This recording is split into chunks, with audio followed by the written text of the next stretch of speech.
بيقولوا يا اوسكار وبيسالوني بيقولوا لي ايه الفرق ما بين العقل والجنان؟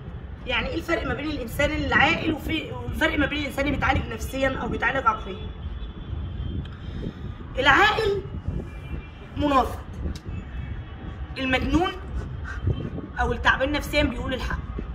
العاقل بيكذب، تعبان نفسيا او اللي بيقولوا عليه مجنون ما بيعرفش يكذب، صريح جدا.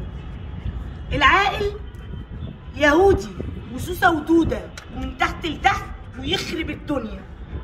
اما التعبان نفسيا يقول للأعور الأعور انت في عينه ساعه المشاكل بيطلع وينزل على مفيش. شفت يا اوسكار اللي بيتعالج نفسيا بياخد العلاج ليه؟ بياخد العلاج يا اوسكار عشان يبقى كذاب، عشان يبقى منافق، عشان يبقى بوشين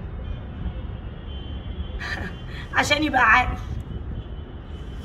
بصراحة لو العقل بالشكل ده انا افضل ان انا ابقى مجنونة وافضل مجنونة.